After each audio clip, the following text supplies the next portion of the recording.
السلام عليكم ورحمة الله وبركاته. الحمد لله رب العالمين، والصلاة والسلام على أشرف المرسلين وعلى آله وأصحابه وأزواجه وذرياته وأهل بيته أجمعين. சங்கைக்கும் மேன்மைக்கும் உரிய பெரியோர்களே, சகோதரர்களே, எல்லாம் வல்ல அல்லாஹ் ஜல்ல ஜலாலுஹு நாம் செய்யக்கூடிய எல்லா நற்காரியங்களையும் முகஸ்துதியின்றி இஹ்லாஸான முறையில் இறைவனுக்காக மட்டுமே செய்யப்பட்ட நல்வணக்கங்களில் நம் வணக்கங்களை அல்லாஹ் அங்கீகரித்துக் கொள்வானாக. நாம் செய்யக்கூடிய வியாபாரங்களிலும் தொழில்துறைகளிலும் நஷ்டமில்லாத ஹலாலான ஒரு நிரம்ப லாபத்தை பெற்று அந்த லாபகரமான வாழ்க்கையை கொண்டு தம் தேவைகளையும் தேவையுடையவர்களின் தேவைகளையும் நிறைவேற்றக்கூடிய நல்ல பொருளாதாரத்தையும் உள்ள விஷாலத்தையும் அல்லாஹ் அனைவருக்கும் வழங்குவானாக. கஞ்சத்தனம் என்கிற தீய பண்பை விட்டு அல்லாஹ் நம்மை பாதுகாத்துக் கொள்வானாக. நம்மை இந்த உலகத்தில் வாழ வைக்கும் காலம் எல்லாம் நோய் நொடி இன்றோட ஆரோக்கியத்தோடு அல்லாஹ் நம்மை வாழச் செய்வானாக.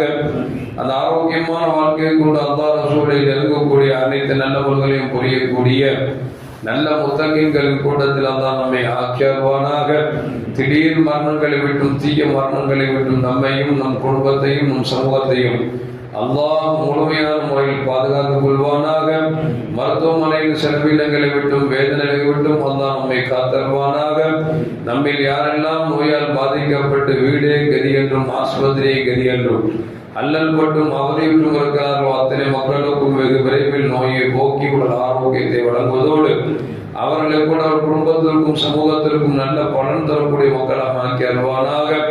நாம் இந்த உலகத்தில் வாழ்ந்து வருகிற நேரத்தில் லா இலாஹ இல்லல்லாஹ் முஹம்மதுர் ரசூலுல்லாஹ் என்ற கலிமாவை மொழிந்து ஜன்னத்துல் ஃபிர்தௌஸை கண்ணால் கண்டு மகிழ்ந்து சிரித்தவனமா மரணிக்கக்கூடிய நல்வாக்கி பெற்ற மக்களில் அல்லாஹ் நம்மை ஆக்கி அருவானாக. மரணித்தும் மரணிக்காத இரணிசன் கூட்டத்தில் அல்லாஹ் நம்மை ஆக்கி அருவானாக. நாளை மறுமையிலே முத்து முஹம்மது ரசூலுல்லாஹி ஸல்லல்லாஹு அலைஹி வஸல்லம் அவர்களின் திருக்கரங்களால் ஹவுலுல் கௌசர் என்கிற தடாகத்தின் நிறுவனி அன்னாரின் ஷஃபாத்தை பெற்று அன்னாரின் கரம் பிடித்து ஜன்னத்துல் ஃபிர்தௌஸ் என்ற உயர்ந்த சொர்க்கத்தில் அவர்களோடு அல்லாஹ் நம்மை சங்கமிக்க செய்வானாக. எல்லாவற்றுக்கும் மேலாக இறைவனை பெற்று இறைவனை பார்த்து பரவசமடையக்கூடிய அனுலிக்காவையும் ரிலாவையும் பெற்ற மக்களில் அல்லாஹ் நம்மை ஆக்கிக் கொள்வானாக. அருமையான மூமின்களே, அல்லாஹ் ஜல்ல ஜலாலுஹு சூரத்துல் லைலிலே ஒரு வசனத்தை சொல்லுகிறார். فَأَمَّا مَنْ أَعْطَى وَاتَّقَى وَصَدَّقَ بِالْحُسْنَى فَسَنُيَسِّرُهُ لِلْيُسْرَى. இந்த வசனத்தின் பொருள் என்னவென்றால், யார் அல்லாஹ்விற்காக தான தர்மம் செய்து இறைவனை அஞ்சுகிறார்களோ அவர்கள் அழகிய முறையில் இறைவனுக்காக தங்களுடைய தான தர்மங்களை செய்து விட்டார்கள். அவர்கள் சோரம் செல்லக்கூடிய பாதையை நாம் லேசாக்குகிறோம் என்று சொல்லி அல்லாஹ் ஜல்ல ஜலாலுஹு வசனத்தில் சொல்லுகிறார். இந்த வசனம் யாரை குறித்து இறங்கியது என்று சொன்னால், சையத்னா அபூபக்கர் சித்தீக் ரலியல்லாஹு தஆலா அவர்களை குறித்து இறங்கிய வசனம். காரணம், உமையத் இப்னு ஹலப் என்று சொல்லக்கூடிய ஒரு முஷ்ரிக்கினிடத்தில் சையத்னா பிலால் ரலியல்லாஹு தஆலா அவர்கள் அடிமையாக இருந்து பல இன்னல்களுக்கும் பல துயரங்களுக்கும் சிரமங்களுக்கும் ஆளாக்கப்பட்டு விடிவு பிறக்காமலேயே அவர்கள் கொஞ்சம் கொஞ்சமாக சித்திரவதை செய்து அவர்களுக்கு நோவினை கொடுத்து கொண்டிருந்தார். இந்த பிலால் ரலியல்லாஹு தஆலா பெருமானார் ஸல்லல்லாஹு அலைஹி வஸல்லம் கொண்டு வந்த மார்க்கத்தை ஏற்றதன் காரணமாக இன்னும் அதிகமான சிரமத்திற்கு ஆளாக்கப்பட்டார்கள். இதை கேட்ட அபூபக்கர் சித்தீக் ரலியல்லாஹு தஆலா அவர்கள் உமையத் இப்னு ஹலப்ட போய், பிலால் அப்படிங்கிற அடிமையை நீ உரிமை விட்டு விடு, உனக்கு எவ்வளவு வேண்டுமோ சொல், நான் தருகிறேன் என்று சொல்ல அவன் எட்டாத கொம்பாக அதிகமான விலையை சொன்னார். சரி, அபூபக்கர் சித்தீக் ரலியல்லாஹு தஆலா அவர்கள் அந்த விலையை கொடுத்து பிலால் ரலியல்லாஹு தஆலா அவர்களை உரிமை விட்டார்கள். இப்படி ஒன்று ரெண்டு பேர் அல்ல, பல நபர்களை அபூபக்கர் சித்தீக் ரலியல்லாஹு தஆலா அவர்கள் தாங்கள் சேகரித்த பொருட்களை கொண்டு அவரிடத்தில் கொடுத்து எஜமானிடத்தில் கொடுத்து அடிமைகளை உரிமை விட்டு இஸ்லாத்துக்கு அழைத்து வந்தார் என்று வரலாறு நமக்கு சொல்லி காட்டுகிறது. இப்படி அபூபக்கர் சித்திக் ரலியல்லாஹு தஆலா அவர்கள் கஷ்டப்பட்டவர்களை, ரொம்ப பலகீனமானவர்களை, கருப்பின அடிமைகளை இப்படி உரிமை விட்ட உடனே அபூபக்கர் சித்திக் ரலியல்லாஹு அன்ஹு தந்தை அபூ குஹாஃபா சொல்றாங்க, எப்பா நல்ல காரியம் செய்தது சரி அப்பா, ஒரு நல்ல ஆள் ஜவானா ஒரு போற்றுவதற்குரிய ஆட்களை நீ உரிமை விட்டு இருந்தா நாளைக்கு உனக்கு ஏதாவது பிரச்சனை வரும்போது நிற்பாங்கள, உனக்கு ஹெல்ப் பண்ணுவாங்கள, அப்படி விட்டது போட்டு போய் போய் பிலால் கற்படுத்த அடிமையையும் அவரையும் இவரையும் போய் உரிமை விடுறியப்பா அப்படின்னு சொல்லி தந்தை மகனுக்கு அட்வைஸ் செய்த பொழுதுதான் அல்லாஹ் சொல்றான், யார் அல்லாஹ்வுக்காக தான தர்மங்கள் செய்தார்களோ, காசை கொடுத்து அடிமைகளை உரிமை விட்டார்களோ அவர்களை பற்றி அல்லாஹ் ஜல்லல்லாஹு பாராட்டி சொல்லுகிறார். இன்னொரு செய்தியில் தஃசீரில் எழுதுகிறார்கள், நபிகள் நாயகம் ஸல்லல்லாஹு அலைஹி காலத்தில் ஒரு மனிதர் தொழுதவுடன், காலையில் ஃபஜ்ர் தொழுதவுடன் வேக வேகமாக வீட்டுக்கு செல்ல ஆரம்பித்தார். பெருமானார் ஸல்லல்லாஹு ஒரு நாள் பார்க்கிறார்கள், 2 நாள் பார்க்கிறார்கள், பல நாட்களாக தொடர்ந்து தொழுத உடனேயே வேகமாக ஓடுகிறார். ஒரு நாள் பெருமானார் ஸல்லல்லாஹு கூப்பிட்டு கேட்டாங்க, எப்பா அல்லாட்ட உனக்கு எந்த தேவையும் இல்லையா? தொழுது முடிச்ச உடனே எஞ்சி வேகமா ஓடுறிய, அல்லாட்ட தொழுது முடிச்ச உடனே கேட்டா தருவேன் அப்படிங்கிறானே, நீ ஒண்ணுமே கேட்காம வேக வேகமா போறிய, உங்களுக்கு என்ன நிறைய காசு பணம் இருக்கா அப்படின்னு கேட்டாங்க.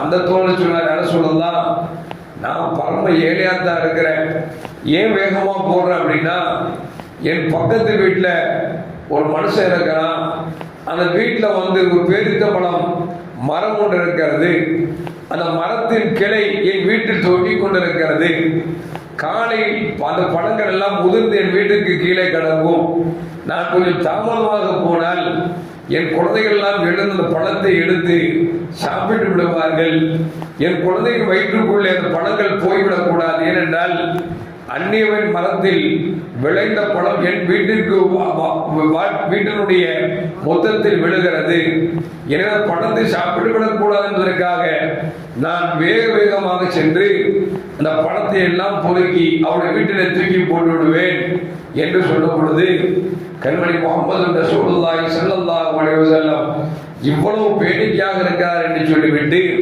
அந்த பக்கத்து வீட்டு மரம் இடத்தில் இருக்கிறதோ அவர்கிட்ட போய், எப்போ வீட்டில் அந்த மரம் வளர்ந்து இருக்குத, இந்த மரத்தை நீ அவருக்கு கொடுத்து விட்டால் அந்த பணத்தை எல்லாம் அவர் எடுத்து குழந்தைகளுக்கு கொடுத்து கொள்வார், எனவே அவருக்கு இந்த மரத்தை அவருக்கு சொந்தமாக்கி விடு, உனக்கு சொர்க்கத்தில் மரத்தை வாங்கி தருகிறேன் என்று சொல்லி நபிகள் நாயகம் ஸல்லல்லாஹு போய் கேட்கிறார்.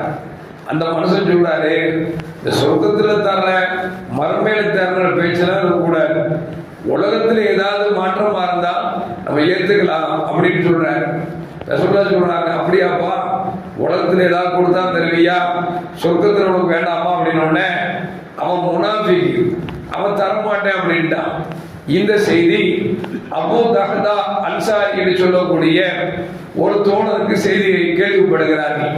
இவங்க என்ன செஞ்சாங்க அப்படின்னா, நேரம் அந்த முனாஃபிக்கிட்ட போய், எப்பா ரசூலுல்லாஹி ஸல்லல்லாஹு அலைஹி வஸல்லம் இந்த மரத்தை கேட்டாங்களாமே, நீ தரமாட்டேன்னு சொல்லியாமே, இந்த மரத்துக்கு பதிலாக உனக்கு மதீனாவில் 40 மரம் பேரித்தம்பழம் நல்ல மரம் இருக்கிறது, ஒரு தோட்டமே இருக்கிறது, உனக்கு நான் கொடுத்து விடுகிறேன், அந்த மரத்தை நீ கொடுத்து விடுகிறாயா, பக்கத்து வீட்டு ஏழைக்கு தானமாக நீ கொடுத்து விடுகிறாய் என்று கேட்ட பொழுது அவன் பேராசைப்பட்டு நினைத்துக் கொண்டு சொன்னான், தருகிறேன் என்று சொல்லிவிட்டான்.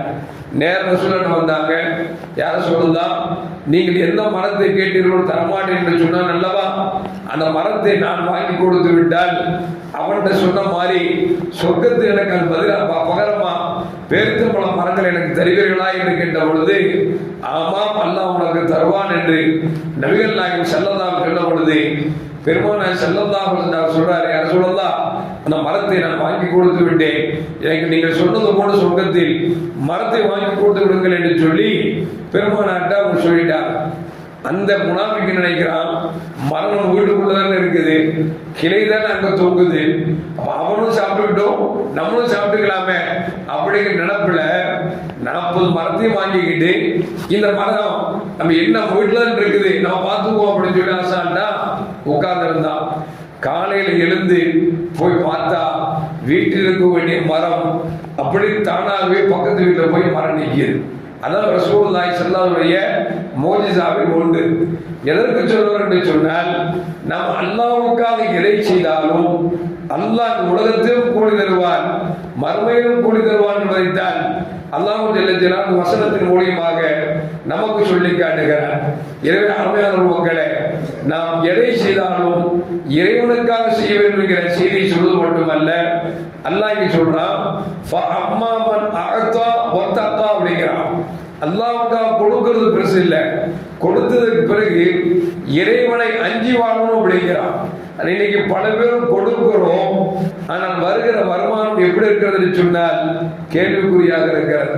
அது ஹலாலா ஹராமா என்று சொன்னால், ஹராமை சம்பாதித்து விட்டு ஏதோ 5-10 கொடுத்து விட்டால் அல்லாஹ்விடத்தில் நான் தப்பித்துக் கொள்ளலாம் அப்படின்னு நினைக்கிறார்கள். அல்லாஹ் அதான் சொல்றான், நீங்க தான தர்மம் பெருசு பண்றது பெருசு இல்ல, தான தர்மம் செய்வதோடு இறைவனை அஞ்சிக் கொள்ள வேண்டும்.